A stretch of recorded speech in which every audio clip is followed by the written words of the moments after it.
Welcome, everyone. This is Sherry Duvall with Redoubt News. We are here with Warren Markowitz, awesome attorney for Todd Engel. He's going to give us an update. How you doing, Warren? I'm doing well, Sherry, and thank you very much for having me on to talk about what's going on with Todd and the current set of events. Where to begin? We know that Todd was last known to be at USP Lompoc, is where he was serving, or where he is currently serving, the sentence that was imposed by the U.S. District Court here in Nevada. Back in late May, we finally got our oral arguments with the Ninth Circuit Court of Appeals. And you were awesome, by the way, I have to tell you. Thank you. To be perfectly honest with you, the judges were very nice. They were extremely professional. I have to say, no matter how nervous you are, as long as you've got your thoughts organized, you're fine. But the thing is, the pressure that you have on you with a circumstance like that is you have to recognize that what happens there really makes a difference. And you really come to appreciate the impact of what a few minutes can bring. And it all boiled down, all the weeks and months and preparation time that we put on, all boiled down to a few minutes. And we prevailed, which we didn't find out to for almost 3 months. But within the 90 days of them having the hearing, the arguments themselves, we knew that we were victorious. And of course, then you have 21 days, which is 14 days for the opposing side to file their challenge, and then 7 days for the mandate to issue, which is basically the order of the court. And then once that happens, it comes down to the district level, where it then has to be applied to the record. And then the whole process effectively starts all over again. Based upon a current set of facts at that point in time, the new trial was scheduled for late October of this year, about 6 or 8 weeks from now. And yesterday, a motion was filed by the prosecutor's office, and was not opposed by me, to dismiss the charges against Todd. And the only thing we're waiting on right now is the judge to sign off and the whole thing to come to a screeching halt and a conclusion. And now that's it. The motion was filed to be dismissed with prejudice. Isn't that true? That is what the proposed order shows. According to this, which is my draft copy of the order, it's document number 3512 in the case itself. The order reads, counts 12 and 16 of the superseding indictment alleged against Todd C. Engel shall be and are dismissed with prejudice. And then, of course, it wants to vacate the calendar of calls that were coming up in October. But until the judge signs off on it, we're kind of in limbo. I mean, we are happy that we're going in that direction, don't get me wrong, but the process right now is in limbo. Right. Now, the with prejudice means that they cannot bring any of these charges back to haunt Todd again, correct? That is the general understanding of the term with prejudice. And of course, they've also... Well, I'm just trying to explain it to people that may not understand legally. I'm not trying to be sarcastic. There's always a hook somewhere along the line. I just want to say that the intention of the prosecutor in the order and in the papers with the judge is that they have no intention of retrying Todd. So the with prejudice would in effect say it's over, it's done. And, like I said, we're in process, and everybody, whether you're excited, upset, angry, frustrated, or whatnot, quite literally, one pen, a little bit of ink, and a second or two through a scanner, and the process is all over. Now, might take him a couple hours to let the man out of jail, but we're right there. There's an old saying, as a former Wall Streeter, there's an old saying that says there's an ocean between the lip and the pen. It takes a lot from somebody to say something to somebody to sign something. And we're waiting on that person to simply, we're waiting on Judge Navarro to literally take a pen and scribble her name, hand it over to the clerk, and have it filed, and we can put a lot of this behind us. Now, you and I talked earlier about not jinxing this case. So we don't want to say he's free yet, because he's not. We just want to pray that Judge Navarro gets it in her heart that she signs quickly. Correct? I believe she will. You're right. I don't like to jinx things. I don't like to say something is done until it is done. I'm not the kind of person who wants to count my chickens and wind up with nothing but a oversized omelet. I want to make sure. I want to make sure that it's done, that the papers are pushed forward and things happen, and then he steps out. Because right now, Todd is quite literally, and there's no other way to describe it. He is in limbo. He's at Lompoc, but he belongs under the control of the marshals to be a part of the district court.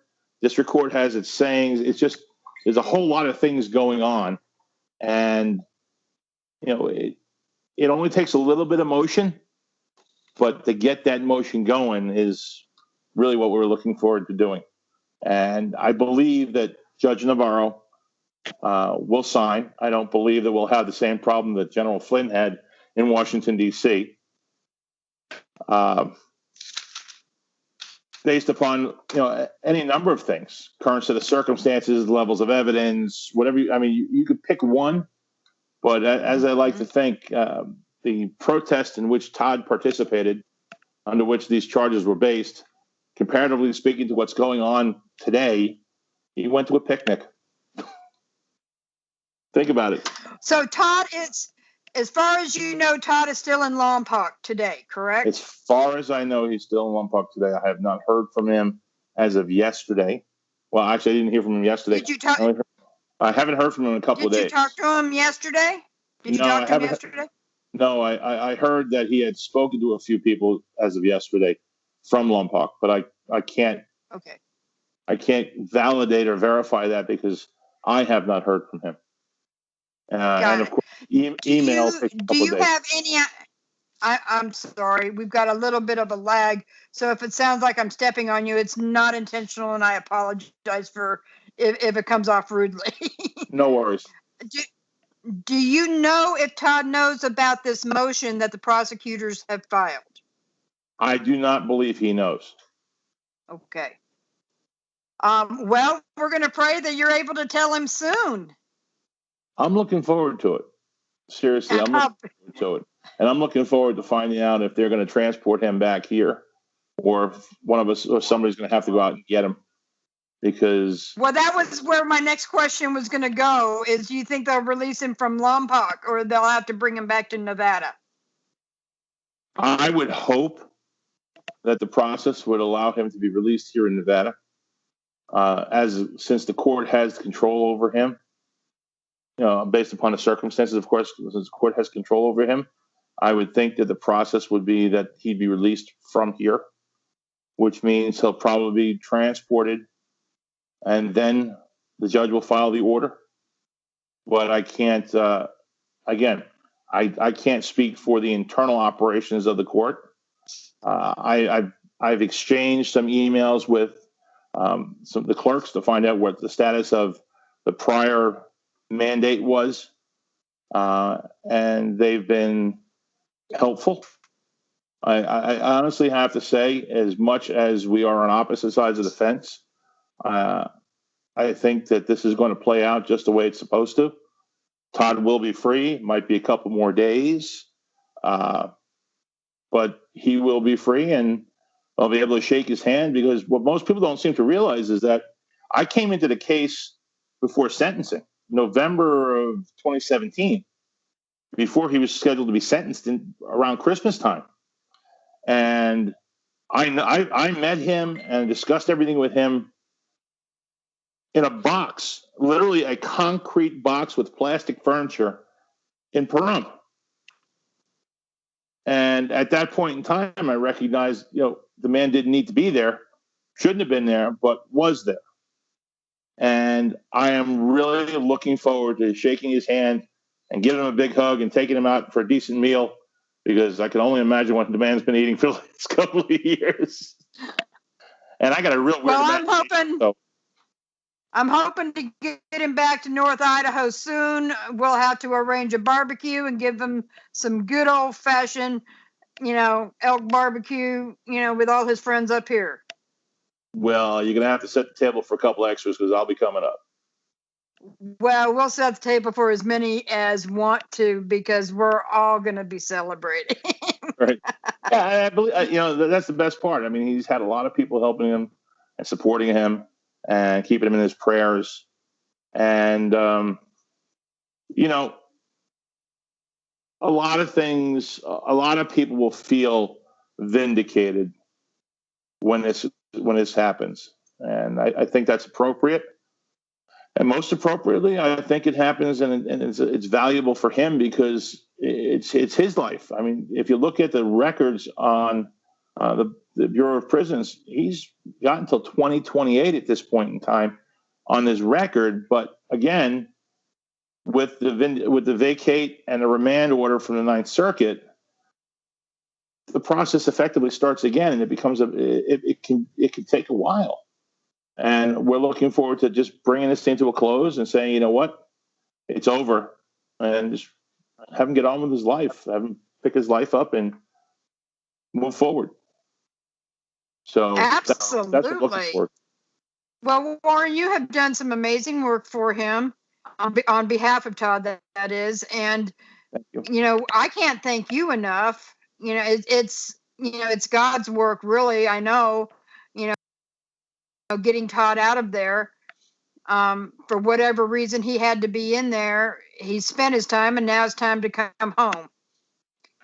Yes. The worst part about it at this point in time is he gets to look back and realize he's got a 4-year gap in his life. Yeah. Yes, but it's almost a solid 4 years gap in his life, and he's forced to pick things up and start all over again and move forward. And well, I hope the government has some ways of aiding him on that, on helping him with that transition.